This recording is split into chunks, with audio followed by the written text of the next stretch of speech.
Sam. Hi, Alasdair. Oh, I went really high then. Oh. Oof. Oh. Hi. Hello. Well, wasn't there one moment where we were going to start every episode with, hi, Ali, hi? Hi, Sam, hi. Oh my God, I can't remember if I told you this. When we had our Church of Ruby Road screening a couple of months ago, we had lots of friends of the pod round, and one of which, a true friend of the pod, because she's been on it before, Beth Axford, who wrote the unofficial Doctor Who quiz book.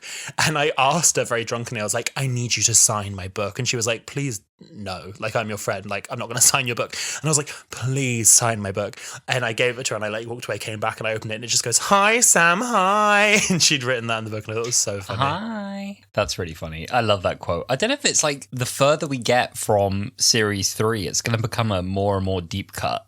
I know. Like, what? I know. I mean, see, this is the thing. I get so into the Doctor Who echo chamber that I think everyone knows everything. And then you realise just how niche of something you're quoting. And it's like... Yeah. It's going to become rare. It is. Well, we have our own deep cut. Sammy tweeted us a week or so ago, and he said that there's deep Wholala lore, and he like referenced something we'd said a few weeks before, and I was like, huh. I hate that. Well, I forget that I'm peppering my own personal lore onto the internet. I forget that anyone retains anything I say. In my head, it's like I put it out, some people listen, next week it's all forgotten. But I forget there is actually a backlog. There's actually people remembering things I say. People are retaining it in their heads. I know. It is weird because I kind of live Wholala on a week by week where I'm focusing on this week's, and then we edit it and post it, and then I'm focusing on the next week's, and I'm kind of always moving on. And I forget that like people, like we'll get people tweet us, and it's so lovely. They'll be like, I've just found your podcast. Like I've gone back through the back catalogue. I love listening to it, blah, blah, blah. And I'm like, yeah, that's still there? Like, it's still there? Yeah. I'm not accountable for any of those opinions. No. I don't even know if I think those things anymore. That was last week. Well, your friend of the pod, Make Me an Offer, he tweeted us recently, and he said he liked our Aliens of London episode, and that was like the 5th one we did. I know. That's scary. Like, what? It's like, did we really do that? I know. I forgot about that. We'll have to Doesn't cover that, like, series 1. Auto-delete after 30 days, isn't it? I know. I keep them like, we should do series 1 episodes. Why don't we do more about series 1? And then like, oh, we did them all. Oh yeah, we did all of them. Oh, how are you? I'm good. And this week, the mic is recording. We are ready to now be both recording this episode that we meant to do. Well, we're sober, so that's the start. We're sober, which is clearly an important start as well. Yeah, I'm great. I'm excited to dive into today's episode. I was excited to talk about Clara in the first place. As I say, the half episode we did for Clara was really enthusiastic. We love talking about Clara Oswald. It's such a shame that we didn't collect any of that audio. Well, we collected something. We can give you a little sample of what it is exactly that you missed, but I think I'd be grateful that you didn't get it. So we'll try and recreate some of that enthusiasm and that magic today. Yeah, we will. I mean, Alasdair, props to him. He did a very good solo episode last week because for anyone who listened to episodes knows, we sat down, had some wine, got very merry, and we recorded I'd say about 45 minutes of an episode about Clara, and then suddenly realised that we were recording through the wrong mic and it sounded like... Yeah. Well, here's a little clip of how it sounded. Clara's got quite a Cheryl. The fuck is Cheryl? Clara's got quite a Cheryl energy. In what way? I don't know, just... looks. In the way that they go on holiday. She goes to all these planets and amazing places, and she's like, yeah, it's a view, it's a fucking view. Fucking view. Tap the fucking table. It sounded like that.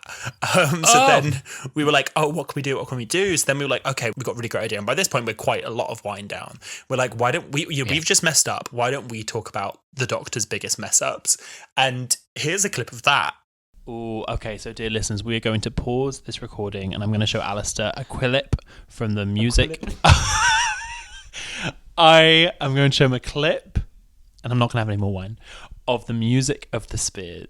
And that's why we didn't go with that one. The idea was there. It was quite a desperate last minute idea. And that's how we ended up with a solo episode last week. It was, unfortunately. I'm glad to hear that a lot of you enjoyed it. That made me feel nice. Yeah, no, they did. They got a lot of good response. I'm really grateful for you for that, because I think like you got sort of a whole, because I was a bit worried that we were going to do like a kind of a bonus episode and then post late or whatever, and you were like, no, I'll take the reins, I'll sort it out. And you not only posted an episode last minute, but you also like, it was very factual and entertaining. I listened to it and I very much enjoyed it. Bert and Ernie. It's Bert and Ernie you were trying to remember the names of. It was. What did I call them? Eric. You were like something. Eric and Bert, or like Bert and Richard or something. I can't remember. Yeah, not even close. Not even close. But no, well done. It was a very good episode. Who's that gay couple in Sesame Street? Richard and Judy? I don't. Punch and Judy. I can't remember. The Doctor and Clara. That's it. We're sitting down this week because we're desperate to talk about Clara Oswald. Now, we're actually doing an episode instead of an episode because we originally were going to do an episode. So basically, we have a series on Wholala called The Revival Companions, where we go through and talk about all the companions of the Revival series, starting with Rose. And we were going to talk about Clara, Bill, and Nardole. But as we were doing our deep dive on Clara, we were like, there's just so much here. There is so much. There's too much. There was so much we wanted to say about Clara. We're such Clara fans. Yeah. That we just needed to fawn over her, I think, and give her the space to be adored. Mm-hmm. We've got to give her own episode. I think it was David Chepakapaku, another friend of the pod, who said, you need to give her own episode. And we kind of just took that and went, okay. Like, that was the permission we needed. That very literally. Yeah. We did. Yeah. It's not an episode for the Clara haters today. No. If you were looking for a drag, I'm sure you can find plenty on YouTube. Yeah. I think there'll be some fair Clara critiques in here, but this is very much coming from the perspective of Jenna Coleman Clara stans. Yeah. Clara was the companion in Doctor Who. She joined, technically, she made her first appearance in Series 7A, but she officially joined the TARDIS team in Series 7B right through till the end of Series 9. And it was under the showrunner of Stephen Moffat, who ran the show from 2010 to 2017. Now, we have written a little bio for Clara Oswald here. And listen, I did this all by myself. Sometimes we do get the aid of Wikipedia, a TARDIS wiki. Didn't do that today. Not only did I write this, I did it from memory as well. Oh, Sam, you shouldn't have. Well, I did. I did just for you. You shouldn't have. So, for anyone who needs a little refresher on the backstory of Clara Oswald, here is a bio of the character. After dying in the Dalek Asylum, then again in Victorian London, the Doctor realised there might be something curious about Clara Oswald. We first see the original Clara as a nanny in present-day London, where the Doctor whisks her away to try and solve the mystery of why he keeps seeing versions of this impossible girl across time. After a trip to Yorkshire and a sort of moon, Clara realises that she has to jump into the Doctor's time stream to save him from the Great Intelligence, which fractures her across time. Luckily, the Doctor jumped in after her to bring her out, just in time for an anniversary special. She starts to work at Coal Hill Academy, meets a couple more doctors, and visits a town called Christmas. Then soon, Clara is faced with saying goodbye to the chin and hello to the eyebrows as the Doctor regenerates into his 12th form. She questions if this is even the same man she grew to know, but after a therapy session from a prehistoric lesbian lizard, she comes to terms with the change and gets ready to dive into more adventures. However, as she continues to travel with this new Doctor, balancing life in the TARDIS and life in the real world becomes increasingly hard, and her double life comes to blows when she starts to date fellow teacher Danny Pink. Pink eventually approves of her travels, though he warns her to be careful, and after she's pushed into an impossible decision by the Doctor, she tells him she's leaving and refuses to travel with him anymore.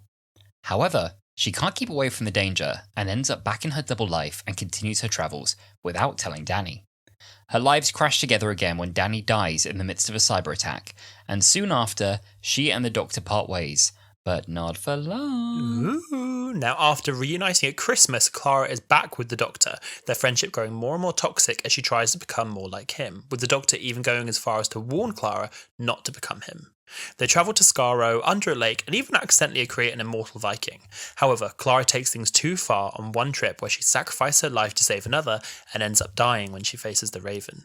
The Doctor battles through 4 billion years in a confession dial to end up back on Gallifrey, where he takes Clara from her time stream 1 second before her death, suspended between one heartbeat and another. She evades her fate by stealing a TARDIS with me, the accidental immortal, but the only way to keep her and the Doctor safe was to ensure that one of them were to forget the other, and with that, the Doctor lost his memories of Clara Oswald. Oh. This sounds like this happened to you. Remember you were obsessed with that guy you knew, and you tried to be him more and more and more, and he kept warning you, don't try to live like I do. You can't hack it. And you nearly died until he wiped your memory.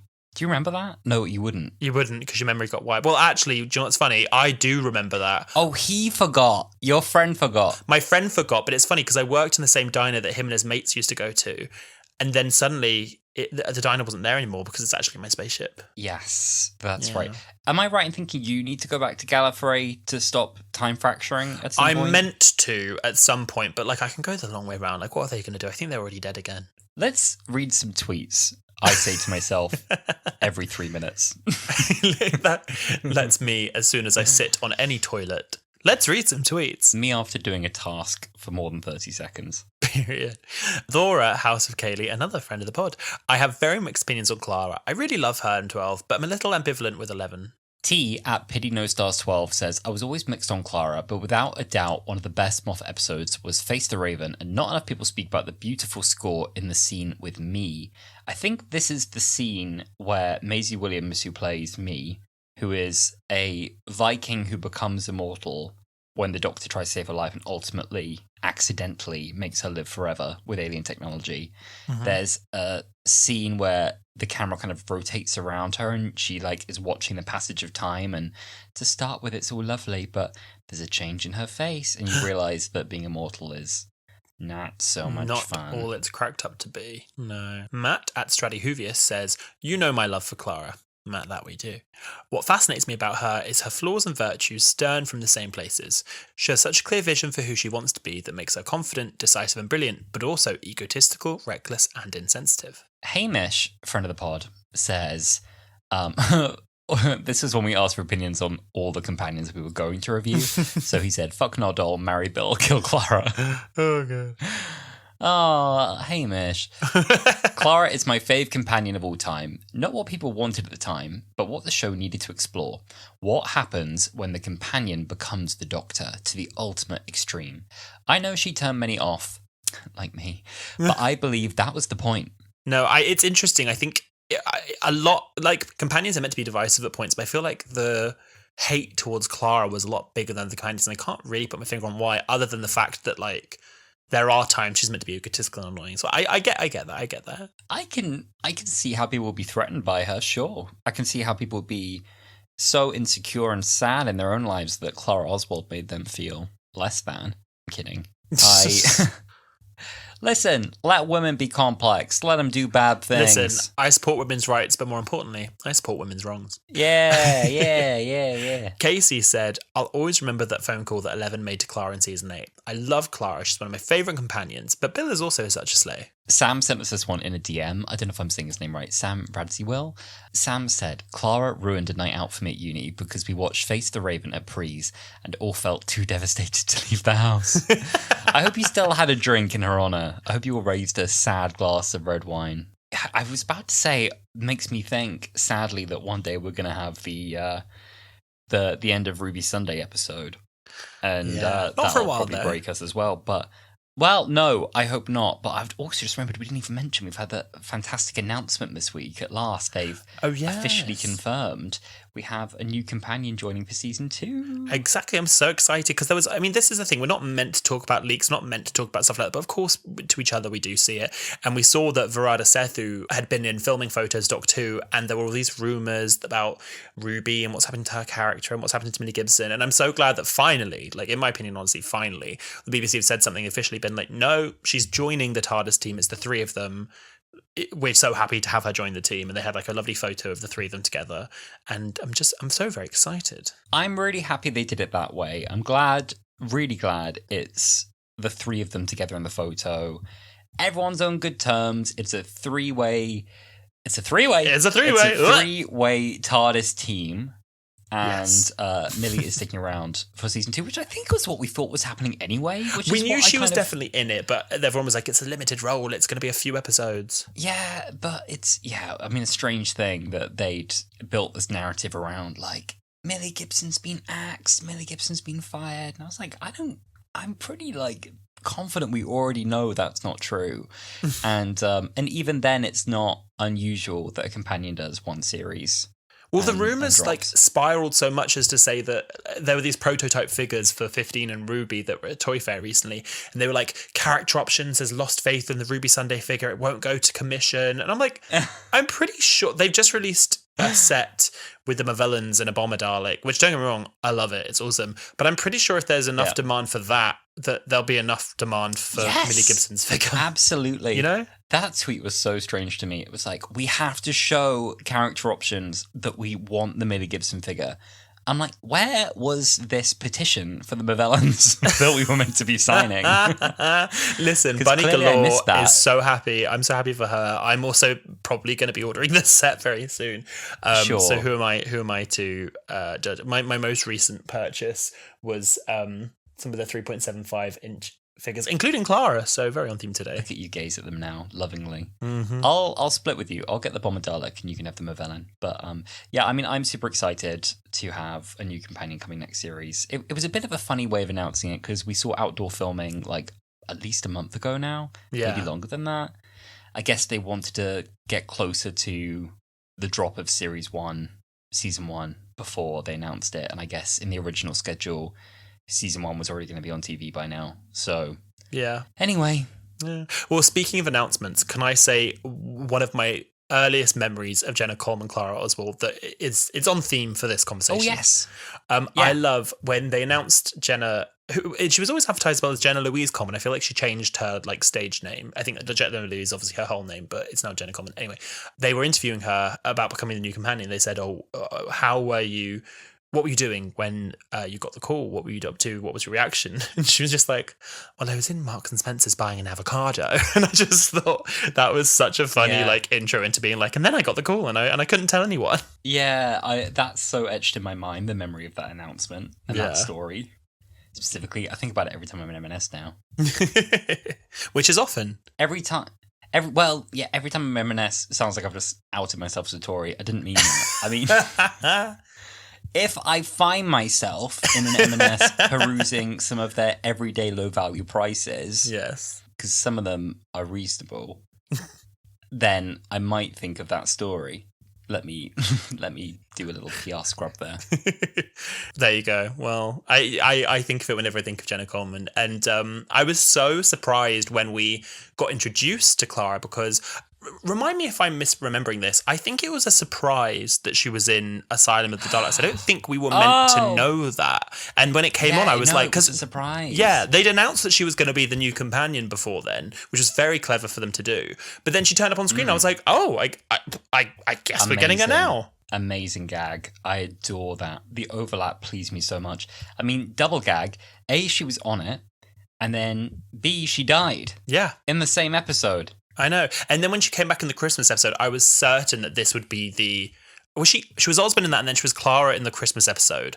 And I was certain that she would be the Clara that we got. And she was doing this real like Victorian accent, like, oi, doctor. And I was like, oh God, she's going to be doing the accent the whole time. What do you call that when it's the original? Is it like... Is it Clara Prime or something? Like real Clara? Alpha Clara. Alpha Clara. Alpha Clara is something else. Yeah. No, it's so fun. And then she died as well. And then we got Alpha Clara. And I was like, what's going on? What's happening now? Oh, well, you know what? That was nice, though, because it always hung this slight suspense over us with Clara that we knew then. That it was like, is she always on borrowed time? Is she always kind of there to serve a purpose to save the Doctor and then she's kaput? Though we obviously hope that's not the case. But yeah, I mean, this was my first note on today's discussion was that Jenna Coleman herself is such a pleasure to watch in anything. I am first and foremost a Jenna Coleman fan. Right. And I loved her recently in The Sandman as Joanna Constantine. Yeah. She was so good. And... Waterloo Road Days. Oh, I watched her back then too. She was fantastic in that. I don't know if you've seen the very well circulated scene of her in the courtroom confessing to the murder crime. No spoilers for anyone. Yeah. Oh, girl, it was a murder. We can spoil that. This isn't a Waterloo podcast. At this point. Oh my God, not the 50th anniversary of ABBA's Waterloo and the 50th anniversary of Waterloo Road with Jenna Coleman. It's also just, she's a fantastic match against Matt Smith and Peter Capaldi, and I don't think that's easy work. I think she's such a capable actor, and I think she really elevates what they do as well. And there's just it's amazing how she's got such a great chemistry with both of them when they both are playing such different Doctors. I love that. Yeah, I think it really gave her a chance, like, push what it meant to be a companion, where I think companions have previously been written as, like, well, the assistant, like very much written like the assistant. I think that she had to deal with both Doctors in different ways. And there was definitely like the boyfriend-girlfriend vibe for 11, and then very much equals between her and 12. Like I never really got like student-teacher. Like if anything, she was the teacher to him. I guess sometimes she was a carer to him, and I hate that like narrative. Yeah.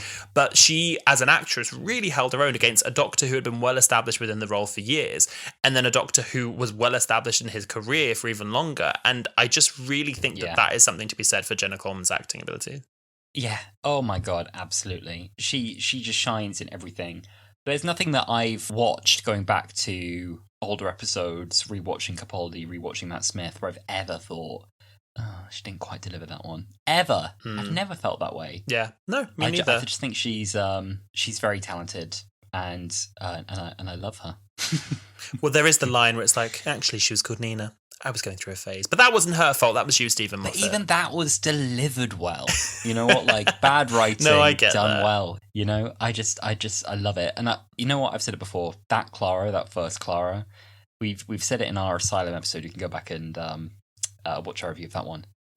Listen to our review of that one. And there's such a cheekiness and confidence to that first version of Clara that I love. Such a good way to land on screen with that version of Clara. No, I agree. She was a really good introduction to what Clara can be, because I feel like when we first met Alpha Clara, as I guess we're talking about her now, she was a little bit like, oh, what's going on? A bit more like the archetypal companion, like, oh, Doctor, what's going on? What's this? Yeah. Who are you? Yeah. Whereas I feel like when we first met Oswald, and to an extent when we first met the Victorian Clara, they're both incredibly like capable, strong-willed, strong-minded, and not to say that Alpha Clara, which I love that we're calling her that now, isn't strong-willed and strong-minded, but I feel like she very much, Clara Prime, was there to like assist the Doctor and be like, wow, look at all the wonders of the universe. And I feel like quite quickly she became a really bold character within the universe that the Doctor was traveling with. She wasn't just traveling with the Doctor was traveling with her, is how it felt. You're right as well. I think that's one I hadn't thought about. We always meet the companion first, normally in their most kind of what's going on of the whole thing, and what, this is mad, which we do get in the Bells of St. John, you know, where she gets taken into a crashing plane. I'm a Doctor, I'm 1,000 years old, I've got 2 hearts and I can't fly a plane. Which is still excellent, but it's nice to meet Clara as, I'm a genius computer hacker and I can hack the Dalek web, and in you come Jim Boy, and immediate kind of oozing confidence, kind of meeting them at a later stage, I think is really fun. Yeah. That has always been my pitch for, like, if I wrote Doctor Who, thank God they will never let me do that or touch that, and I don't have the attention span to write. But I'd love to have a companion kind of meet the Doctor in the wrong order, and the Doctor meet a companion near the end of their journey first, and then meet them again. I know, yeah, exactly that, but maybe not. Well, not exactly that, but I think they should. I think it'd be nice to revisit that it be kind of a bit of a bootstrap paradox of things. Anyway.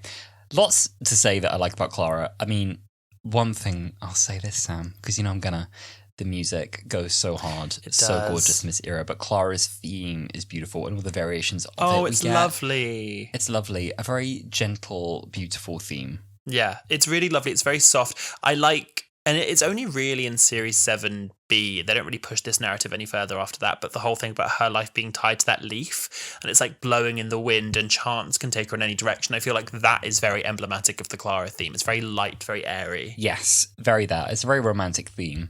And another piece of music I really like is To Save the Doctor, which is a very bombastic, almost like rendition really of Gallifrey. This is Gallifrey, but done in kind of a more joyful, triumphant way than we hear it in this kind of whenever the Doctor remembers Gallifrey. Yeah. And it plays during that cold open when Clara's kind of tumbling through time and she's splintering, she's running after all the different Doctors, but the other Doctors can't hear her, can't remember her, and so we see like 60s, 70s, 80s Clara running after all the other Doctors.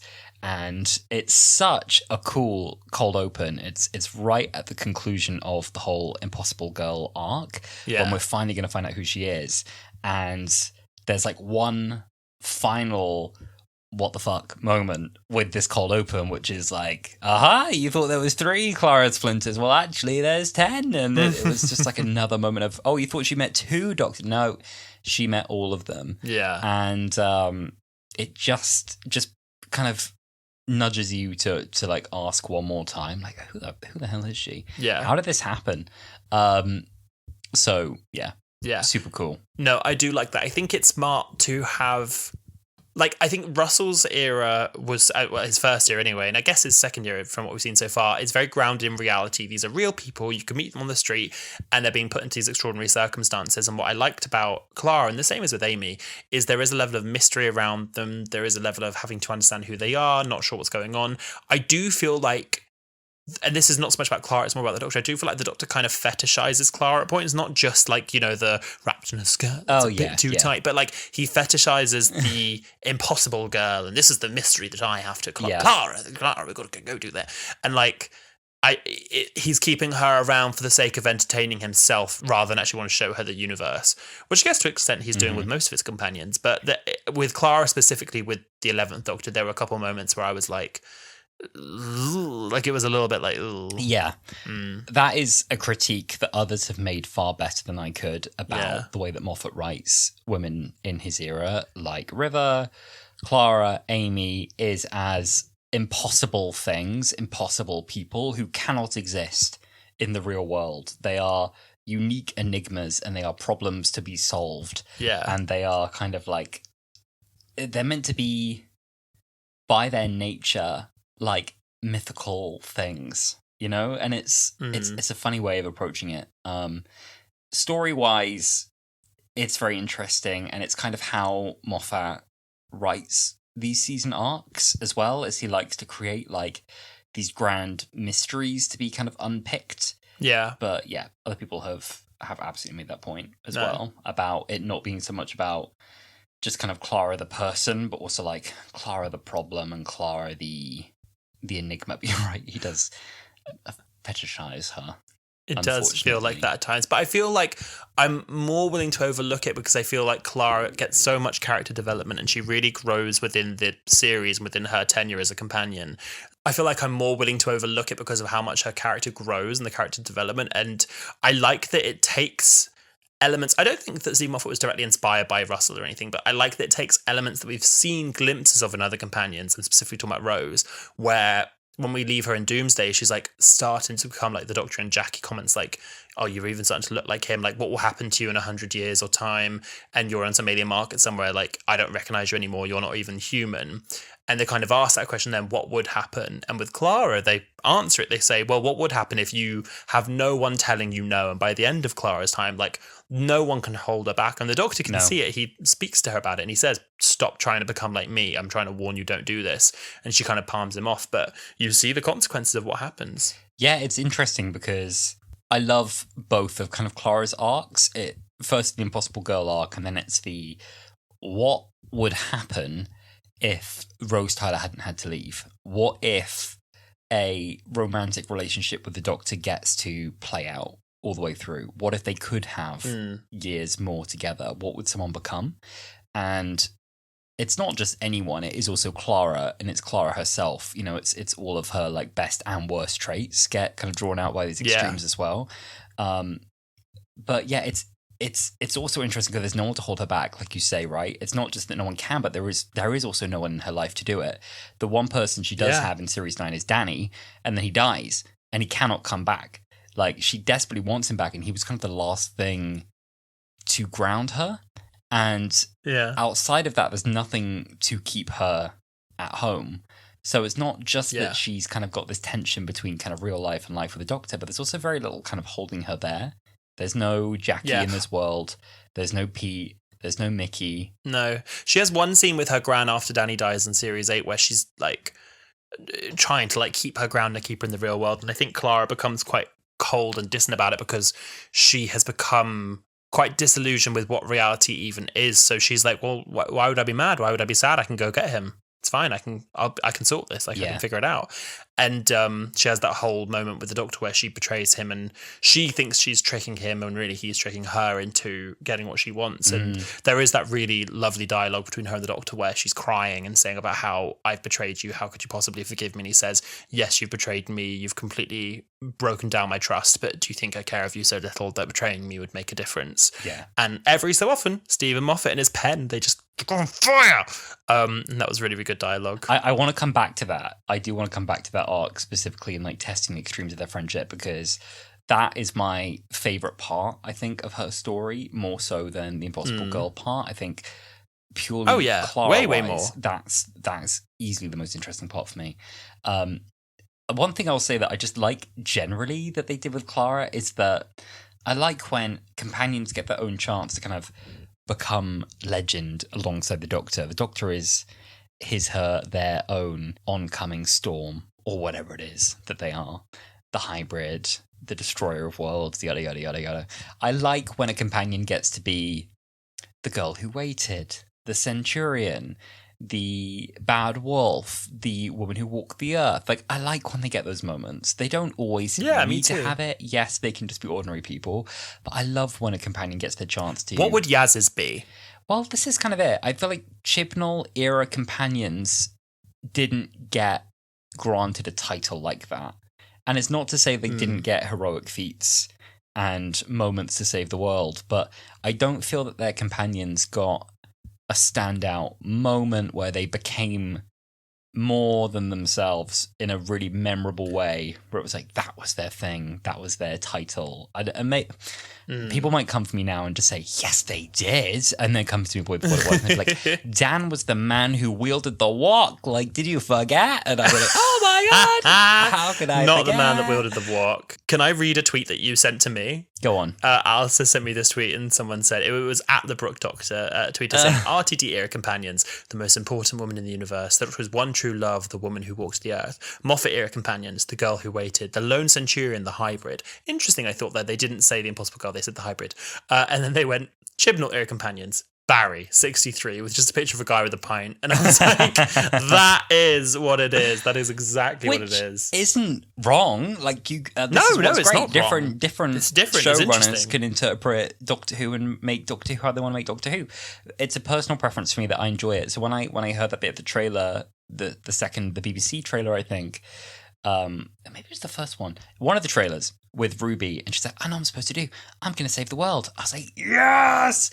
I love when a companion gets their moment to be as important or eclipse the Doctor, because the humanity is in the companion. That's us. And it's nice when there's a moment where, despite all of this kind of like, you know, humanity's so small, you're just one tiny corner of the universe, you're so unimportant, and then it's like actually get this moment to become so massive, and I really love that. And Clara got so much done. There was saving the Doctor from the Great Intelligence, therefore saving the universe, obviously. Actually ultimately stopping the Doctor from destroying Gallifrey is a pretty major moment in the Doctor's story, that like the War Doctor, the 11th Doctor and the 10th Doctor were present while Clara begs them not to go through destroying Gallifrey, and begged the Time Lords to give him another regeneration cycle, thus giving us the 12th, 13th. She did. All the Doctors onwards. I thought that was interesting when they brought the crack back for Matt Smith's last episode, and Clara, like, it had a whole new meaning. It was her. The crack is back. All right. No, but you're so right there. Yeah, that there are so many times. I mean, Companion saves the Doctor's life all the time, but there's so many monumental parts of the Doctor's life. She met Father Christmas with him. Yeah. Important. She did that. Important. Yeah. No, you're so right. There are so many monumental parts. And I think, like you said with the Chibnall era companions, they don't all need to have this greater plan.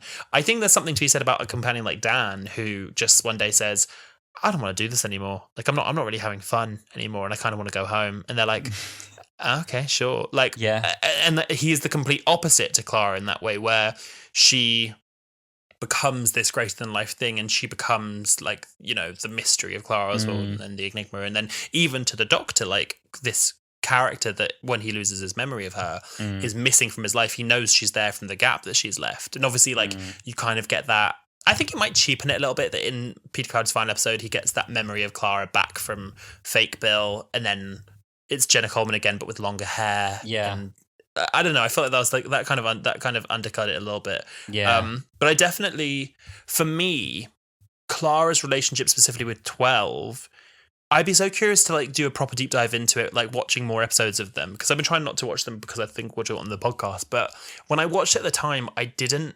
love their relationship that much. I didn't love them as a pair that much. Like, I certainly wasn't like jumping to rewatch the episodes. Then now, more recently, as I've been watching them, I fairly recently watched Under Late Before the Flood. I was like, this is great. This is really, really good Doctor Companion stuff. And I wonder why I didn't resonate so much with it at the time. I think probably because it was very new. I think it was a really new way of doing it. And I think now it's closed and finished, you can look back and be like, this is what they were doing. And yeah, it worked. And I think it's aged well. I think it holds up on rewatch. Whenever I've gone back to those episodes and you kind of know what the theme was they were going for about like testing a relationship to its extremes, it's really fun to watch. Whereas my gut feeling when I first saw Capaldi come in was, oh, he's mean. Oh, he's the mean Doctor. And I think I was more focused on what I felt they were trying to do with the 12th Doctor, that I didn't notice what they were trying to do between Clara and the Doctor. So I felt that they were, trying to like create a Doctor with a bit more gravitas and make him a bit scarier and make him a bit more, maybe a little less compassionate, at least on the surface, make him a little bit more cold, a bit more unpredictable. And so I think I was quite focused on that part. And then it was almost like, how would Clara react to that, which was part of it. But actually it's also about kind of two people who not just completely accept each other as they are, but also like develop this, like you said, like a very toxic relationship between the two of them, and almost like develop an addiction to each other and to the lifestyle. That's a really good word. Which is interesting. Addiction is a really good word. Yeah, I think so too. That's a very, very good word for it, where it feels like both the Doctor and Clara are addicted to each other. I just think the Doctor is a little bit more honest with himself that that's what's happening, and Clara becomes quite delusional, for want of a better word, where she doesn't see the danger anymore. I think she's just been around the Doctor so long and she's saved so many people and she's been involved in so many crazy things that, like, I mean, she literally, with the Doctor, brought someone back from the dead. Like, when Danny had the opportunity to come back and he brought back the child he killed, she's brought people back from the dead. And I think that she becomes quite disillusioned to what reality is, and she just sees herself like, she's like, I'm fine. I know I'm doing it. And then it's very much a trait of addictive behavior where she's like, no, I'm fine. Like, don't worry about me. I'm good. Until she's ultimately not, when she has to face the Raven. And to be honest, that was probably, I was going to say it was the companion death that affected me the most since Rose. But then I forget about the Angels at Manhattan and I'm like, no. Yeah. The last one fucked me up too. That one is hefty. Yeah. It's, this is the thing, right? The Impossible Girl arc, I really like it. To go back to this for a second, I love the mystery. As I say, I love the cold open. The reveal as well made sense to me in a way, like why the time stream was an open wound in the middle of a inflated TARDIS on Trenzalore. I don't really know, but the idea that she'd gone into the Doctor's timeline to pursue an enemy and undo his influence. Got it. Right. And therefore she is shattered all across his time stream. And that it's kind of sad as well, because every time one of her echoes kind of finishes its job, she dies. She keeps dying all the time, all across time, with like this ridiculous sacrifice to save the Doctor, which is kind of a lovely story. And then I think some people felt then beyond that, they didn't really know where to go with it. And that's where I don't agree, because as I say, I think there is this interesting exploration as well of like, what is a romantic relationship with the Doctor like? Yeah. Because what if Rose had been with 10 and 10 had died? Would she have accepted the next guy to come along? Like, maybe, because 11 was another kind of young-looking guy. Like, he wasn't physically... We all saw Secret Diary of a Call Girl, honey. She'd have been just... But like an older man is suddenly there, and like, what's that like? Like and his disposition's different. He's stern now. Like, it's a older Scottish guy, and he's intimidating now. And it's like, where the hell is my boyfriend? Like, what's that like? So there's that, and it's almost like the relationship shifts in that, where it was maybe a little flirty in both ways, and all these gags, even in the Christmas episode about emergency, you're my boyfriend. And it was like, it was played up. They goes, were acting ding like dong. boyfriend, girlfriend. Ding dong. You know, Clara and her neurodivergent boyfriend. It was cute. And yeah. And I feel like it remains a deeply romantic relationship, the two of them. I think ultimately she still very much accepts him for who he is, and it remains, in my mind, romantic, but not sexual. I don't believe they kiss and cuddle. I don't believe they kind of like lust for each other, but I think like they see each other and they are very much in love with each other. I don't know if I'd use the word romantic. I definitely would use the word loving. I think there's no doubt that Clara and the Doctor love each other. That's a fact. And I definitely think there was romantic feelings there between Eleven and Clara, potentially even from Eleven's end in like a crushy way. Stronger probably from Clara. I think there is a lot of love between her and the Doctor, but it's the closest sort of relationship I can put it to is like between like a brother and a sister, which is quite funny to say that for 12 and Clara and not 11 and Clara, but I don't see it as I definitely see it as loving. I don't personally see romance in it. I don't see paternal love necessarily. I don't see like uncle, nephew, niece. I see kind of best friends, almost like siblings. Like that's probably the closest, like if I had to pinpoint it to another relationship. One thing I'm really glad that they did with Clara, because like you said, it was the biggest transition for any companion. It'd be interesting seeing, like, for example, if Yaz had stayed on an extra series, seeing Jodie Whittaker change into David Tennant and how she would have reacted with that. But Clara is the only person to have such a drastic change, even I'd argue with Rose going from Chris Eccleston to David Tennant. And I'm glad both for Clara and for the audience, because for New Who audiences, in Doctor Who world, this isn't a new thing, the Doctor being an older man, but in New Who, this had never been done before, and there were a lot of young fans who were very not happy with the fact that there was an older man being cast as the Doctor, and I'm glad they did the handover. I remember as an audience member really appreciating that and having the phone call between 11 and Clara while 12 was right there, and almost having, it's more so for the audience than Clara, having your hand held from one ear to the other, and I'm really glad they did that. Yeah, a very unique way of doing the handover. I felt it was almost, at the time, rude to Peter Capaldi, because it was like, God, he's hard to accept as is, isn't he? Like, God, he's an ugly bastard. But like, it obviously wasn't that. It was like, you know, imagine seeing someone you love so much change that way in front of you and not believe they've died and accept that they've changed. And it'd be like, I'm in front of you. And then she recognizes him and she sees him and it's like, thanks for calling. So that's really interesting. I mean, an exploration of their relationship, their friendship, they're friends and they're lovers. In my head, you can say they're friends. That's okay. You can believe that. Listeners, let us know what you think. Do you think it was a romantic relationship? I'm really interested to hear what people think of this. Mummy on the Orient Express. See, this for me as well, it's almost like the end of a relationship. It's like they go for like one more romantic dinner before we part ways. And it's like, oh, this stings. Like, this is hard, but we need to like wrap this up. But anyway, this is a good exploration of the relationship, because even in this, where Clara's like, we need to part ways. This isn't healthy. I don't always like who you are. I don't like how your character has changed. It's not the person I recognize. I don't know what I do with this. Even in that situation, he is deceptive and she's angry about that. And she's still trying to work out who he is. She's still trying to see if the Doctor that she knows is kind of in there. And there's this whole, you made me lie to her. You made me your accomplice.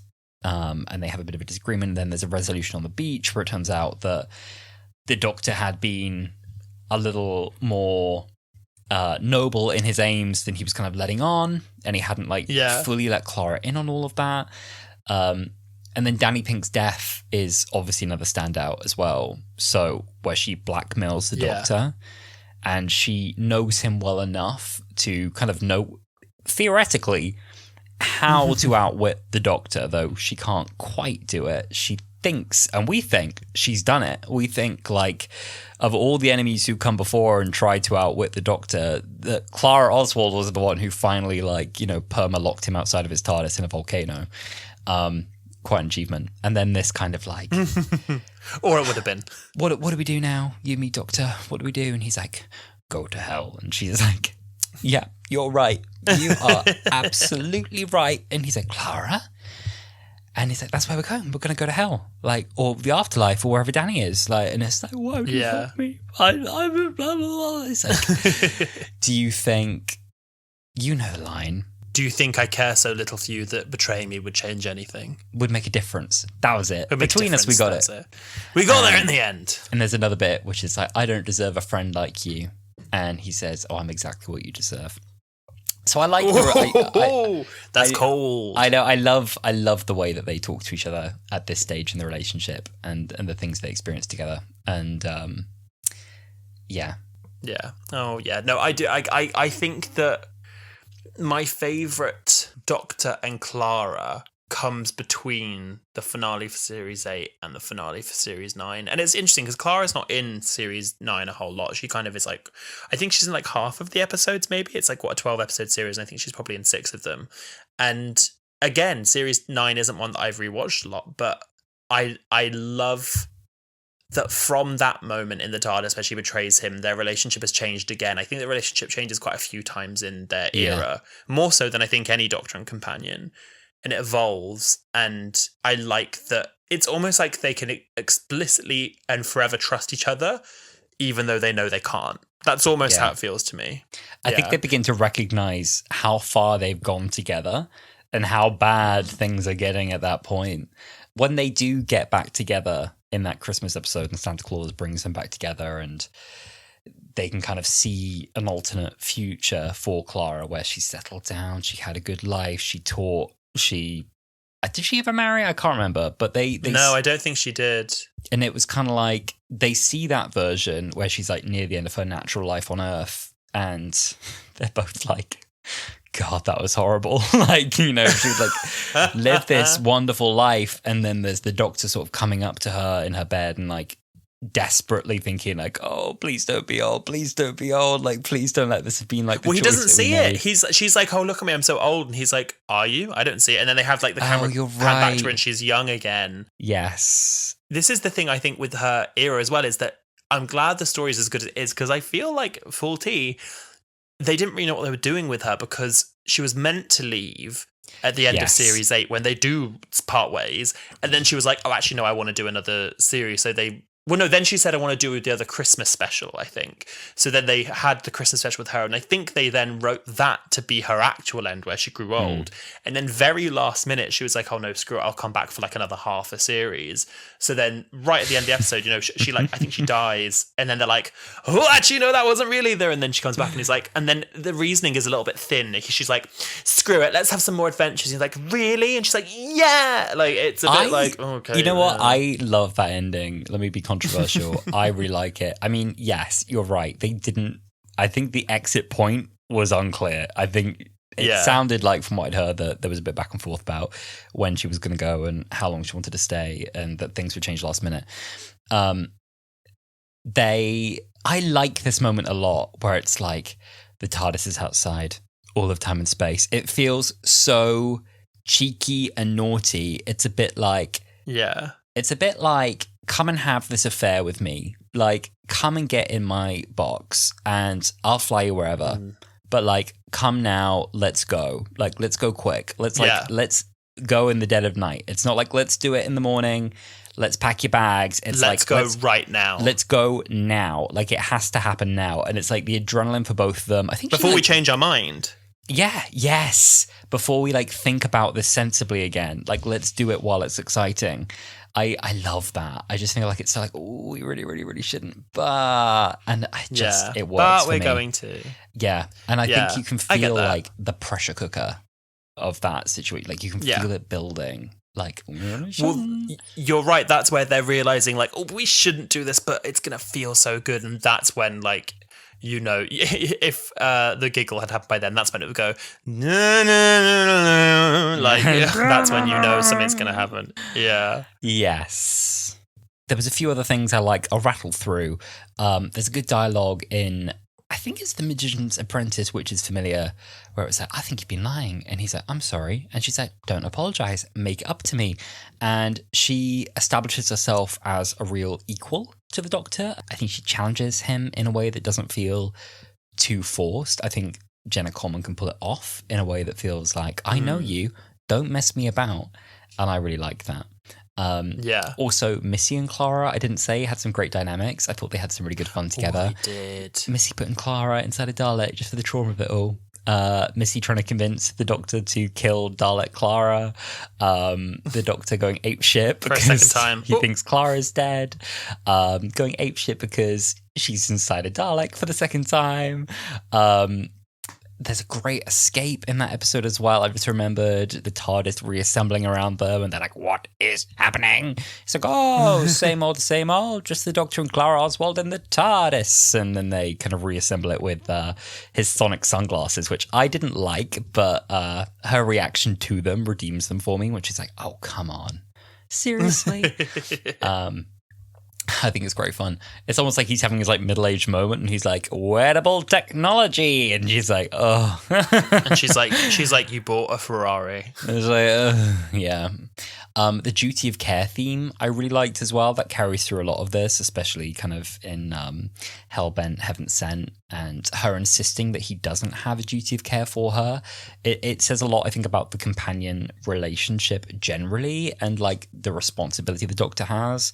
I'm sure it'll come up again. We've seen in the trailer for season 1, Carla begging Ncuti's Doctor, like, can you promise me that she'll be safe? We know damn well she isn't safe. Yes, him saying things like, every time we do something like this, I keep thinking, what if something happens to you? This suggestion that he really can't bear to lose her, but he misses her. He's got all this guilt as well, that he's seen all these different Claras die all these different times, and he couldn't save Oswin, he couldn't save the Victorian Clara. Maybe he kind of knows it's an inevitability that one day he won't be able to save this Clara either. God, there's so much I enjoy. And the final message, I think, in Hellbent is quite lovely, which is Clara is going to be saved by the Doctor wiping her memories and popping her back on Earth. Presumably she'd have an absolute meltdown when she got there with no memories and realised she doesn't have a heartbeat, but nonetheless.